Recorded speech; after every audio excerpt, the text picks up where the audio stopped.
Les menottes claquèrent comme un verdict final, mordant la peau tendre des poignets de Léo, tandis que la pluie de Paris fouettait son visage en larmes. « T'es un sale agitateur, toi, cracha l'inspecteur, son badge luisant sous les gyrophares, ignorant que ce garçon de 17 ans portait en lui le secret qui pouvait faire trembler les fondations d'une vie entière.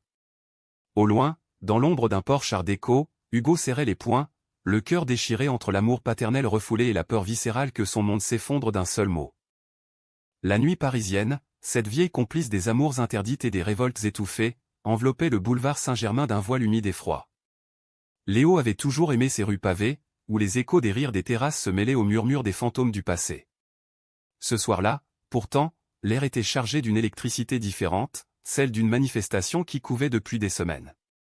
Les droits des jeunes LGBTQ+, oubliés dans les discours politiques lisses, avaient enfin explosé en une marée humaine arc-en-ciel, brandissant des pancartes contre l'hypocrisie des lois françaises qui promettaient l'égalité mais livraient la répression. Léo, avec ses cheveux châtains en bataille et ses yeux verts hérités d'un père qu'il n'avait jamais connu publiquement, se tenait au cœur de la foule. À 17 ans, il était déjà un pilier discret du collectif Jeunes pour l'égalité, un groupe d'adolescents gays et lesbiennes qui organisait des flash-mobs dans les métros et des city-NS devant les mairies. Son meilleur ami, et peut-être plus que cela, était Théo, un garçon de son âge, aux boucles noires et au sourire espiègle qui faisait fondre les cœurs les plus endurcis. Ils s'étaient rencontrés 6 mois plus tôt, lors d'une projection clandestine du film Call Me By Your Name dans une salle obscure du quartier latin. Ce soir-là, sous les applaudissements étouffés, leurs mains s'étaient frôlées, et un feu s'était allumé, timide mais inextinguible. « Tu es sûr de vouloir y aller ce soir » avait murmuré Théo plus tôt, dans leur petit appartement partagé près de la Sorbonne, un refuge précaire payé par des petits jobs et des bourses maigres. Léo avait hoché la tête, son t-shirt floqué d'un cœur transpercé par une flèche arc-en-ciel collant à sa peau moite. « Si on ne le fait pas maintenant, quand ? Les flics nous traitent déjà comme des criminels pour un baiser volé. Imagine pour une vie entière. » Théo avait ri, nerveux, et l'avait embrassé avec cette urgence qui définissait leur amour naissant, un mélange de tendresse adolescente et de rage contre un monde qui les forçait à se cacher. La manifestation avait commencé pacifiquement, sous les arches illuminées du Pont des Arts. Des chants s'élevaient, des liberté, égalité, amour, scandés en chœur, tandis que des couples homos s'enlaçaient pour défier les regards. Léo et Théo marchaient main dans la main, un geste rare en public qui les faisait se sentir invincibles. Mais Paris, cette belle indifférente, avait ses humeurs changeantes. Une escouade de CRS, casqués et bottés, avait surgi des ruelles adjacentes, gaz lacrymogène en main, transformant la soirée en chaos. Les cris fusaient, les corps se bousculaient, et Léo, emporté par l'élan, avait lancé une bouteille d'eau sur un bouclier, un geste impulsif, né de la frustration accumulée. C'est là que les menottes avaient claqué. 2 agents l'avaient plaqué au sol, le visage contre les pavés glissants, tandis que la foule hurlait son indignation. « Lâchez-le !»« C'est un mineur !» criait Théo, les larmes aux yeux, retenu par d'autres manifestants. Léo avait levé la tête juste assez pour croiser son regard, un dernier fil d'espoir dans la tempête. « Je t'aime » avait-il soufflé, si bas que seul le vent l'avait entendu. Puis, traîné vers le fourgon, il avait senti le monde se rétrécir à l'étroitesse d'une cellule roulante. Au commissariat du 5e arrondissement, une bâtisse grise aux murs imprégnés d'histoires oubliées, Léo fut jeté dans une salle d'interrogatoire au néon blafard. L'inspecteur principal, un homme trapu nommé Duval, s'assit en face de lui, un dossier vide sur la table. Nom, prénom, âge. Léo, les poignets encore rougis par les menottes, répondit d'une voix ferme, Léo Moreau, 17 ans. Duval ricana, feuilletant un rapport. Moreau ? Comme ta mère, la prof de lettres qui manifeste contre tout ? Et ton père, gamin ? Il va venir te sortir de là, ou il te laisse pourrir ? Léo baissa les yeux. Son père. Ce mot était un fantôme dans sa vie, une absence sculptée dans le silence de sa mère, Élise. Elle n'en parlait jamais, se contentant de hausser les épaules quand il posait des questions enfantines. C'est un homme qui n'était pas prêt, disait-elle, les yeux voilés de regret. Léo avait grandi avec cette lacune, comblée par les livres d'Élise et les rêves qu'il tissait seul dans sa chambre mansardée. Mais au fond de lui, il savait, son père était quelque part, vivant, respirant, ignorant peut-être l'existence de ce fils qui portait ses traits, le même nez aquilin, la même fossette au menton. De l'autre côté de la ville, dans un hôtel particulier du 16e arrondissement, Hugo Deveau se tenait immobile devant une baie vitrée donnant sur la Seine. À 45 ans, il était l'incarnation du succès français, avocat renommé, défenseur des droits humains dans les tribunaux, marié à une femme influente, père de 2 filles parfaites. Ses discours aux assemblées étaient cités dans Le Monde, ses apparitions télévisées le montraient comme un pilier de la justice progressiste. Pourtant, ce soir, son reflet dans la vitre trahissait une fissure, des yeux cernés, une main tremblante serrant un verre de cognac. Son téléphone avait vibré 1 heure plus tôt, un message anonyme, une photo floue de Léo menotté, avec ces mots, « Ton fils est en garde à vue. Viens le chercher, ou le monde saura. » Hugo avait blêmi. Léo. Ce nom qu'il n'osait plus prononcer depuis 17 ans, depuis cette nuit d'été où Élise, sa première amour eut une liaison passionnée, clandestine, entre 2 étudiants gays dans un Paris des années 2000 encore homophobe lui avait annoncé sa grossesse. Panique. Peur du scandale. Hugo, issu d'une famille bourgeoise, avait fui, payant en silence les études d'Élise, envoyant des chèques anonymes, observant de loin les photos que sa mère postait parfois sur les réseaux. Il n'avait jamais osé se manifester, de crainte de détruire sa vie construite comme un château de cartes, mariage arrangé, carrière impeccable, façade hétérosexuelle impeccable. Mais Léo. Hugo l'avait vu grandir à distance, ce garçon aux yeux verts qui lui ressemblait tant. Il avait assisté, caché dans l'ombre d'un café, à ses premiers pas chancelants lors d'une fête d'anniversaire. Et quand il avait appris, par un ami commun, que Léo était gay ou assumé, fier, militant, un mélange de fierté et de culpabilité l'avait submergé. « Je suis comme toi », avait-il murmuré un soir, seul dans son bureau, fixant une photo volée. Ce soir, le passé revenait le hanter, sous forme d'une menace voilée. Qui savait? Élise? Un rival politique jaloux de ses avancées sur les droits LGBTQ+. Hugo attrapa son manteau, le cœur battant. Il ne pouvait pas laisser Léo seul face à la machine judiciaire qu'il connaissait si bien. En chemin vers le commissariat, il appela son assistant, prépare un dossier d'urgence. Intervention pour mineurs en détention. Mais au fond, il savait, ce n'était pas seulement un sauvetage légal. C'était une confrontation avec son propre fantôme. De retour dans la salle d'interrogatoire, Duval pressait Léo. « Tu sais ce que ça coûte, agresser un policier? Ton père va devoir casquer cher pour te sortir de là. » Léo releva la tête, un sourire amer aux lèvres. « Mon père? Il n'existe pas. Et si c'était le cas, il serait probablement en train de me renier pour avoir osé aimer un garçon. » Duval haussa les épaules. « Les PD comme toi, on en voit défiler. Mais t'as l'air d'un bon gosse. Appelle ta mère. » Élise arriva 1 heure plus tard, trempée, les cheveux en désordre, son écharpe verte flottant comme un drapeau de guerre. Elle se jeta sur Léo, l'étreignant à travers les barreaux. « Mon chéri, qu'est-ce qui s'est passé ?» Léo, les larmes coulant enfin, murmura « Maman, j'ai peur. » « Et si Théo ne vient pas ?» Élise caressa son visage. « Théo t'aime. Et moi aussi. On va te sortir de là. » Mais alors que Duval s'approchait pour signer la remise en liberté conditionnelle, la porte s'ouvrit à la volée. Un homme en costume impeccable entra, son aura imposante faisant reculer l'inspecteur. « Je suis maître Hugo Deveau. J'assure la défense de ce mineur. » Immédiatement. Léo leva les yeux, et pour la première fois, croisa ceux de son père. Un choc électrique, un monde qui basculait. Hugo, le cœur en miettes, murmura pour lui seul, « Pardonne-moi, mon fils. » La pluie dehors redoublait, comme si Paris pleurait avec eux. Ce n'était que le début d'une tempête qui allait emporter secret, amour et trahison dans un tourbillon impitoyable. Hugo Deveau n'avait jamais cru aux coïncidences. Dans les tribunaux, où il avait plaidé pour des innocents oubliés et des coupables repentis, il avait appris que chaque événement était un fil tendu dans une toile invisible. Pourtant, en franchissant le seuil du commissariat, il avait senti le destin se resserrer autour de lui comme un nœud coulant. Léo, assis là, menotté mais droit comme un i, était l'image même de sa propre jeunesse rebelle, le même feu dans les yeux, la même mâchoire serrée qui défiait l'autorité. Élise, à ses côtés, avait pâli en le reconnaissant, ses lèvres tremblant comme si un fantôme venait de la frapper. « Maître Deveau, » balbutia Duval, soudain servile. « C'est inattendu. On n'a pas été informé. » Hugo ignora l'inspecteur, son regard rivé sur Léo. « Lâchez-le. Immédiatement. » Toute détention prolongée sans avocat viole l'article 63A2 du Code de procédure pénale. Sa voix, cette voix d'avocat habitué au prétoire, claqua comme un fouet. Les menottes tombèrent avec un tintement métallique, et Léo se leva, frottant ses poignets, les yeux écarquillés. Qui était cet homme? Pourquoi son cœur battait-il si fort en le voyant, comme si une partie enfouie de lui-même se réveillait? Élise s'interposa, sa main sur l'épaule de Léo. Hugo. Qu'est-ce que tu fais ici? Sa voix était un mélange de colère et de désespoir, 17 ans de silence condensé en ces mots. Hugo déglutit, conscient des oreilles indiscrètes autour d'eux. Élise. Nous en parlerons plus tard.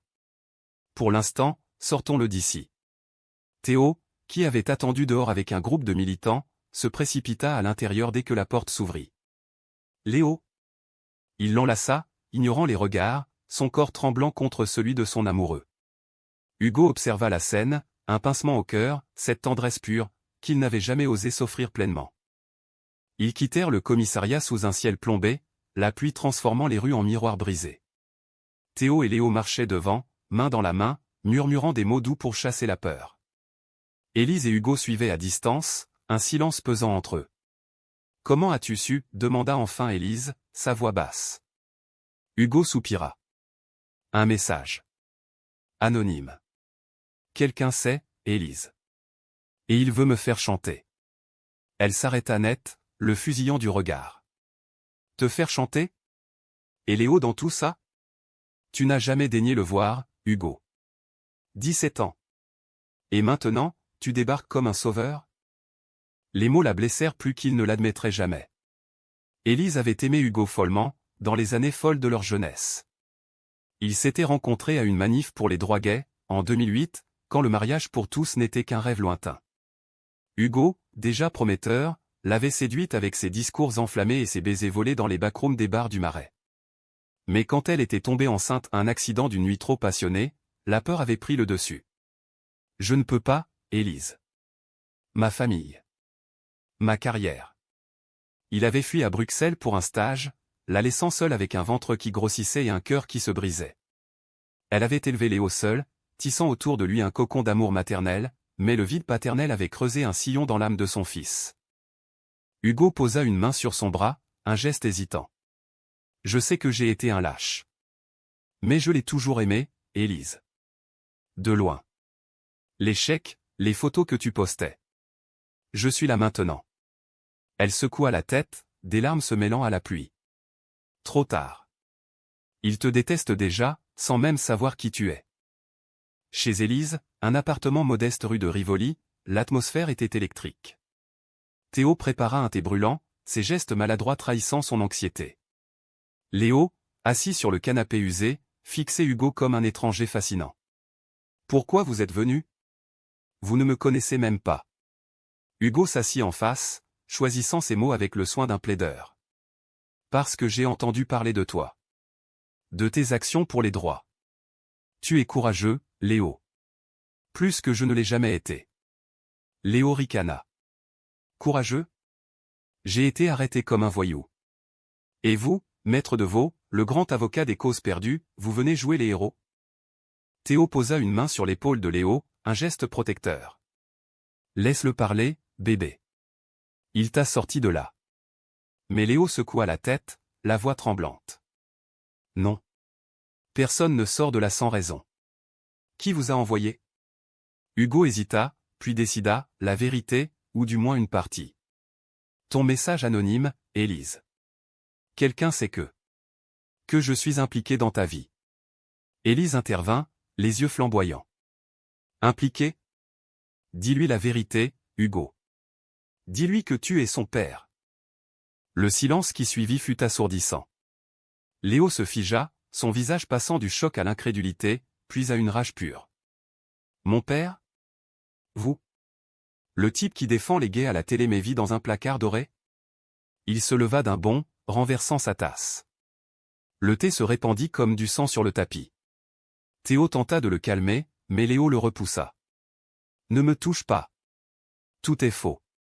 Ma vie entière est un mensonge. » Il s'enfuit dans sa chambre, claquant la porte. Hugo enfouit son visage dans ses mains. « Je l'ai perdu avant même de le trouver. » Élise, épuisée, murmura « Non. Tu l'as blessé. Mais l'amour, vrai, ça guérit. » Si tu es prêt à te battre. Les jours suivants furent un tourbillon. Léo refusa de voir Hugo, se réfugiant dans les bras de Théo et les réunions du collectif. Mais le chantage persistait, d'autres messages arrivaient, exigeant de l'argent pour le silence. Révélez votre bâtard gay, et votre carrière s'effondre. Hugo engagea un détective privé, un ancien collègue nommé Marc, pour traquer l'expéditeur.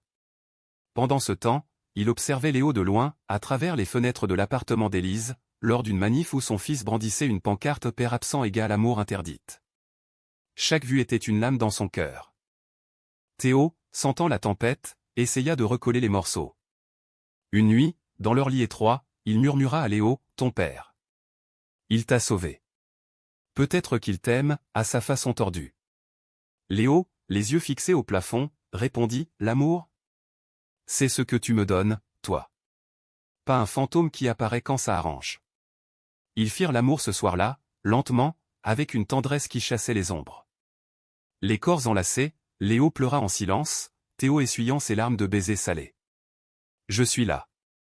Pour toujours. » Mais le destin, cruel artisan, tissait déjà sa toile plus serrée. Marc appela Hugo un matin pluvieux, « J'ai une piste. C'est quelqu'un de proche. Très proche. » Hugo raccrocha, le sang glacé. La trahison venait de l'intérieur, et elle menaçait de tout engloutir.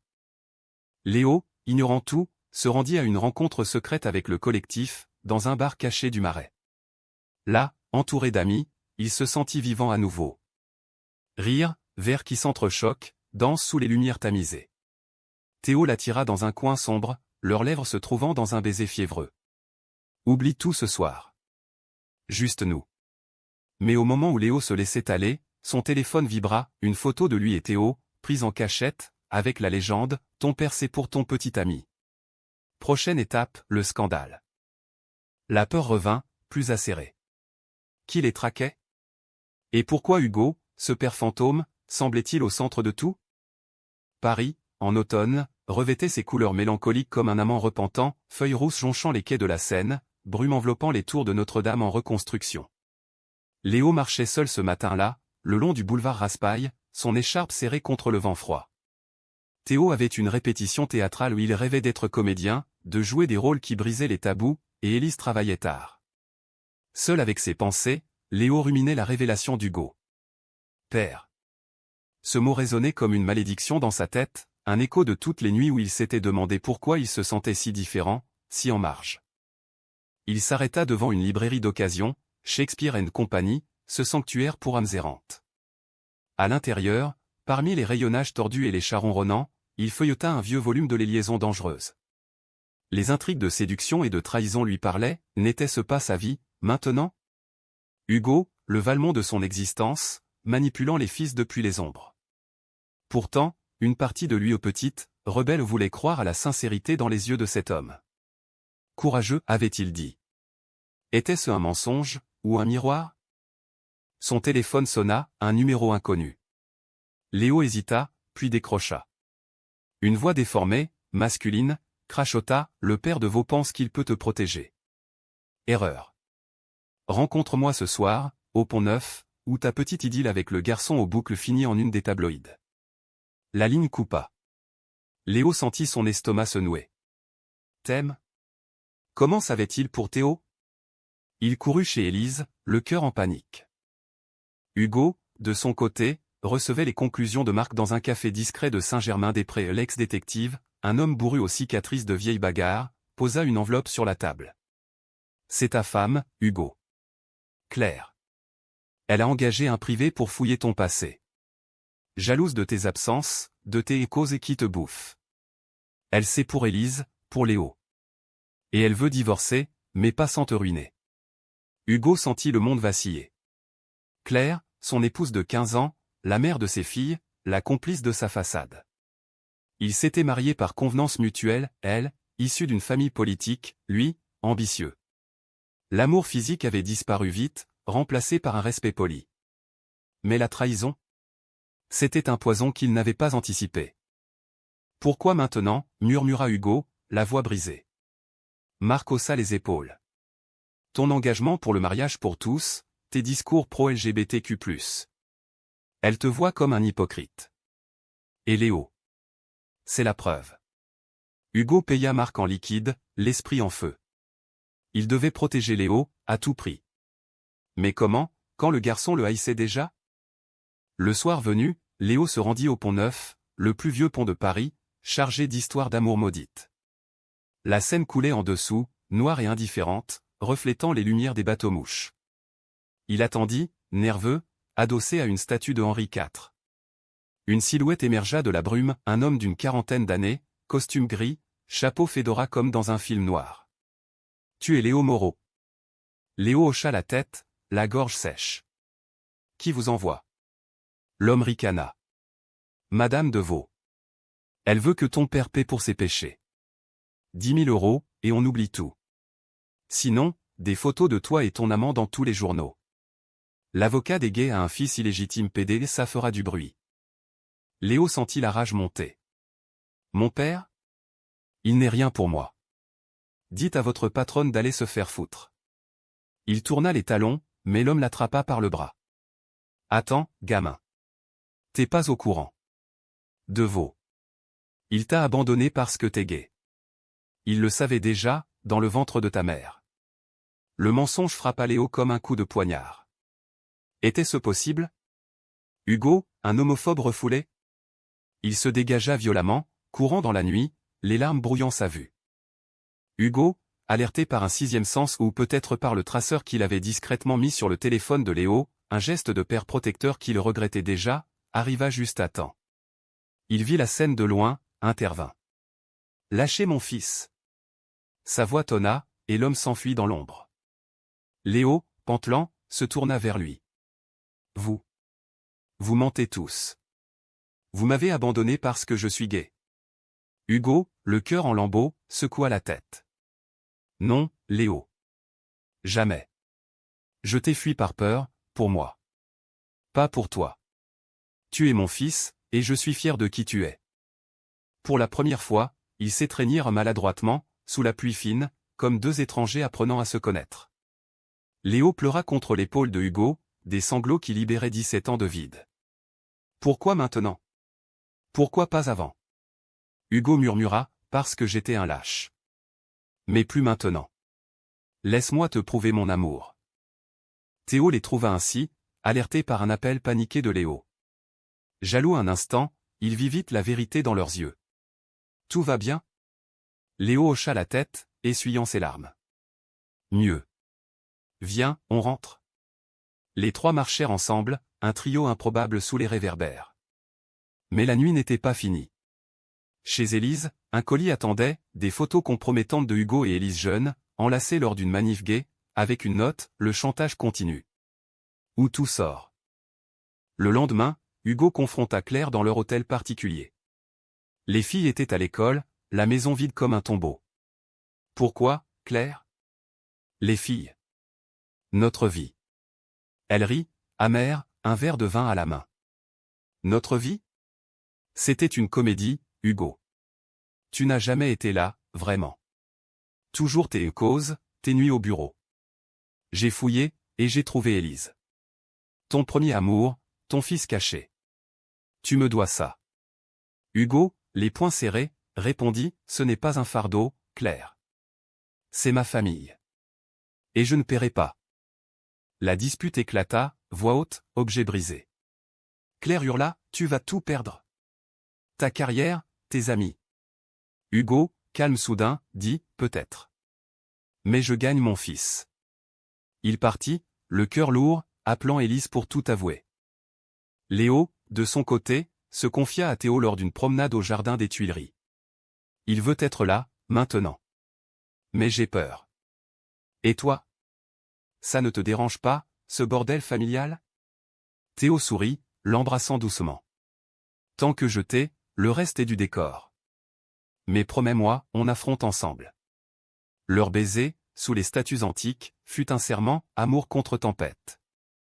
Pourtant, le climax approchait. Marc appela, Claire a un complice. Un journaliste de Valeurs Actuelles, anti-LGBTQ+. Il prépare un article explosif. Hugo sut, il devait agir, ou tout s'effondrerait. Le Marais, Cœur battant de la communauté gay parisienne, bruissé d'une énergie contenue ce week-end-là. Les boutiques aux vitrines colorées, les cafés où les couples s'embrassaient sans crainte, offraient un répit à Léo et Théo. Ils s'y étaient réfugiés, loin des ombres familiales, pour une après-midi volée. Main dans la main, ils flânaient rue des Francs-Bourgeois, s'arrêtant devant une galerie d'art exposant des toiles abstraites sur l'identité queer. « Regarde ça » dit Théo, pointant une peinture d'un jeune homme déchiré entre deux mondes, ombre et lumière. Léo sourit faiblement. Comme moi, en ce moment. La révélation d'Hugo avait ouvert une brèche en lui, un mélange de curiosité et de ressentiment.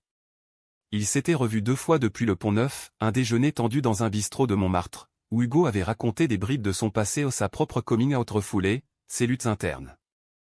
J'ai aimé des hommes avant ta mère, Léo. Et après. Mais la société. Elle nous broie. Léo avait écouté, mi-fasciné mi-révolté. Et moi? J'étais juste un accident à cacher? Hugo avait baissé les yeux. Non. Tu étais ma lumière. J'ai eu tort de te priver de ça. Théo, observateur discret, voyait Léo changer, moins de rage, plus de questions. Leur amour, lui, s'approfondissait dans l'intimité. Une nuit, après une dispute avec Élise sur le pardon, Léo s'était levé contre Théo, leur corps nus entrelacés sous les draps froissés. « Fais-moi l'amour comme si c'était la fin du monde » avait-il murmuré. Théo, avec une douceur infinie, avait exploré chaque courbe, chaque soupir, transformant la peur en extase. « C'est pas la fin » avait-il soufflé après, leur front collé. « C'est notre début, à nous tous. » Mais le chantage de Claire montait en crescendo. Hugo avait tenté la conciliation, une rencontre dans un salon de thé du 7e, où elle avait posé ses conditions. Divorce propre, avec pension généreuse pour les filles. Et tu admets publiquement ton homosexualité, pour que je ne passe pas pour la conne trompée. Hugo avait refusé, la voix ferme. Je ne négocie pas mon identité, Claire. Ni celle de mon fils. Elle avait ri, cruelle. Ton fils? Ce bâtard que tu as ignoré? Il va te haïr quand il saura que c'est moi qui ai tout révélé. Les mots d'Hugo confirmèrent les soupçons de Marc. Claire avait leaké l'info au journaliste, un certain Bertrand, un réactionnaire notoire qui militait contre l'adoption par les couples homo. L'article était bouclé, Hugo Deveau, l'hypocrite, un fils gay caché et une double vie. Prévu pour lundi dans Valeurs Actuelles, il incluait des photos volées de Léo à la manif, menotté, et d'Hugo sortant du commissariat. Hugo agit vite. Il appela un allié, une journaliste progressiste de Libération, et orchestra une contre-attaque, une interview exclusive où il assumerait tout. Je suis bisexuel, père d'un fils incroyable que j'ai trop longtemps délaissé. Et je combats pour que plus personne n'ait à se cacher. Mais avant publication, il devait avertir Léo. Il se rendit à l'appartement d'Élise, le soir tombant comme un rideau. Léo et Théo étaient là, cuisinant un coq au vin maladroit, riant pour la première fois depuis des jours. Élise ouvrit la porte, l'air las. Il t'attend. Mais ne le blesse pas plus. Dans le salon, Hugo s'assit, les mains tremblantes. Léo, il y a un article. Sur nous. Sur toi. Ta belle-mère veut nous détruire. Léo pâlit, Théo le serrant contre lui. Qu'est-ce que ça dit? Hugo tendit son téléphone, l'article drafté. Les mots brûlèrent, scandale, bâtard, perversion familiale. La rage de Léo explosa. C'est elle? Claire? Putain, Hugo, pourquoi t'as épousé une salope pareille? Théo tenta de calmer, mais Léo se tourna vers son père. Et toi? T'as construit ta vie sur mon dos? En me laissant pourrir pendant que tu jouais le mari parfait? Hugo, les larmes aux yeux, admis, oui. J'ai été faible. Mais je répare. Avec toi, si tu me laisses. Pour la première fois, Léo vit la vulnérabilité, pas l'avocat, mais l'homme brisé. Élise intervint, sa voix douce mais ferme. Assez de secrets. On affronte ensemble. Théo, pragmatique, proposa, on contre-attaque. Une manif, une vidéo. Montrez au monde qui vous êtes. L'idée germa, une déclaration publique, père et fils, main dans la main. Mais la trahison culmina ce dimanche. Bertrand, le journaliste, contacta Léo directement, via un faux profil sur Grindr, une app que Léo utilisait parfois pour des flirts innocents. Rencontre-moi. J'ai des infos sur ton père qui changeront tout. Curieux, blessé, Léo y alla seul, contre l'avis de Théo. Au rendez-vous, dans un bar miteux de Belleville, Bertrand l'attendait, un sourire carnassier. Ton père n'est pas seulement bisexuel. Il a couché avec des mineurs, dans sa jeunesse. Preuve à l'appui. Il montra des photos truquées, des emails falsifiés. Léo, le cœur en vrac, s'enfuit, courant sous la lune pleine. Était-ce vrai? Hugo, un monstre?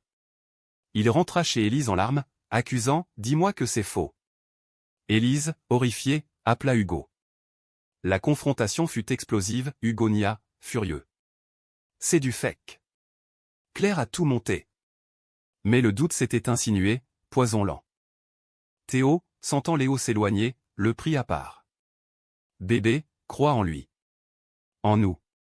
Ils firent l'amour ce nuit-là, désespérés, corps contre corps pour ancrer la réalité. Léo murmura, si c'est vrai, je te perds aussi? Théo, jamais. On est plus fort. Lundi matin, l'article parut.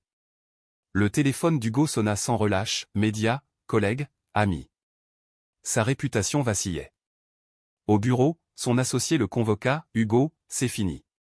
On ne peut pas défendre les droits avec un scandale pareil. Il rentra, brisé, chez Élise. Léo l'attendait, les yeux rougis. Père. Prouve-moi que t'es clean. Hugo, d'une voix rauque, sortit un dossier, résultat d'enquête, alibi. Je suis innocent. Et je t'aime. Le climax éclata quand Claire débarqua, hystérique. Tu vas payer. Mais Marc surgit avec des preuves, enregistrement de ses appels à Bertrand. Complot avéré. La police l'embarqua, sous les yeux de tous.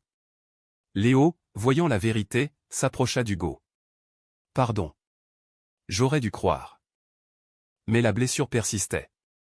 Théo, jaloux du lien naissant père-fils, murmura à Léo, et nous? Oubliés dans ce drame? Léo l'embrassa, jamais. T'es mon encre. Hiver approchait Paris comme un amant distant, premier flocon saupoudrant la tour Eiffel, vitrine de la rue du Faubourg Saint-Honoré parée de guirlandes scintillantes. Pour Léo, le monde avait perdu ses couleurs vives, remplacées par un gris introspectif. Le scandale avait éclaté comme une bombe, Libération publia l'interview d'Hugo le même jour que l'article de Bertrand, transformant la calomnie en triomphe inattendu. Deveau assume, père gay, fils militant, une famille recomposée contre l'homophobie. Les réseaux sociaux s'enflammèrent, hashtag Hugo et Léo et amour sans frontières trendant, des milliers de messages de soutien inondant les boîtes mail. Hugo, libéré du poids du secret, se métamorphosa. Il quitta son hôtel particulier pour un appartement modeste près du Marais, plus proche d'Élise et Léo. Les filles, d'abord choquées, vinrent le voir, « Papa, pourquoi t'as caché ton frère ?» Hugo rit, ému, expliquant avec douceur. C'était une erreur. Mais maintenant, on est une famille. Claire, inculpée pour diffamation et chantage, attendit son procès en résidence surveillée, son empire social s'effritant. Léo et Hugo apprirent à se connaître dans ces jours fragiles. Des promenades le long de la Seine, où Hugo racontait ses jeunes années, premier baiser avec un garçon à une rave clandestine, peur du coming out dans une France des années 90. J'ai fui l'amour, Léo. Pas toi. Léo, à son tour, confia ses doutes, la découverte de sa sexualité à 14 ans, un baiser maladroit avec un camarade de classe, la solitude des nuits à pleurer. Je pensais que c'était ma faute, l'absence de père. Comme si j'étais maudit d'aimer les garçons. Hugo l'étreignit, non. Tu es béni. Et je suis là pour le prouver. Théo, témoin de ce rapprochement, lutta avec ses propres ombres. Son rôle d'amant, si central, semblait dilué dans le tourbillon familial. Une dispute éclata une soirée, après un dîner chez Élise d'un pot-au-feu réconfortant, arrosé de vin rouge. Tu passes plus de temps avec lui qu'avec moi, reprocha Théo, les yeux brillants. Léo, surpris, répondit, c'est mon père, Théo. Après tout ce bordel. J'ai besoin de ça. Théo, blessé fierté, partit en claquant la porte. Peut-être que t'as plus besoin de moi. Léo courut après lui dans la nuit enneigée, les rues de Paris comme un décor de comédie romantique. Attends. T'es ma vie, idiot. Sous un lampadaire, ils s'embrassèrent, neige fondant sur leurs lèvres. Pardon, murmura Théo. J'ai peur de te perdre. Léo sourit, jamais. Père ou pas, c'est toi que j'aime. Le procès de Claire fut un catharsis public. Hugo témoigna, voix ferme, la trahison vient de la peur, pas de l'amour. J'ai appris ça à mes dépens. Léo, appelé comme témoin, parla de sa détention, de la douleur de l'abandon, mais aussi du pardon. Mon père n'est pas parfait. Mais il est là. La salle applaudit, et dehors, des militants arc-en-ciel attendaient, pancarte levée. Théo, à ses côtés, serra sa main, t'es un héros. Avec le verdict clair condamné à du sursis et des dommages-intérêts, la famille se reforma. Élise et Hugo, anciens amants, trouvèrent une amitié profonde, teintée de nostalgie. On a raté notre chance, dit-elle un soir, sur le balcon. Mais on gagne nos enfants. Hugo hocha la tête, et l'amour, vrai, ça transcende. Pour Léo et Théo, le printemps apporta la guérison. Ils emménagèrent ensemble dans un studio près de la Bastille, murs peints en bleu ciel, posters de films queer. Leur première nuit fut une célébration, chandelle, musique douce de Étienne Dao, corps enlacés dans une danse lente. À nous, murmura Léo, traçant des doigts sur la peau de Théo. À l'infini. Hugo vint les voir souvent, fier spectateur de leur bonheur. Lors d'une manif pour les droits trans, il marcha avec eux, main dans la main avec Léo, un geste symbolique, immortalisé par les caméras. Merci, père, dit Léo. Hugo sourit, c'est moi qui te remercie. Tu m'as sauvé. Le dénouement vint un été, sous le soleil de Provence. La famille au complet, Élise, Hugo, Léo, Théo, les demi-sœurs louaient une maison près d'Avignon. Rire autour d'une piscine, barbecues improvisés, nuits étoilées où les histoires coulaient comme le vin rosé. Léo et Théo, assis sur une colline, regardèrent le coucher de soleil. On a gagné, dit Théo. Léo, non. On a appris à aimer, sans peur. Hugo, observant de loin, sentit la paix l'envahir. Son secret, jadis poison, était devenu force. Paris, en bas, scintillait comme une promesse, l'amour, même blessé, renaît toujours. Et ainsi, dans le cœur de la France, une famille recomposée défia les ombres, prouvant que le pardon est le plus beau des coming out.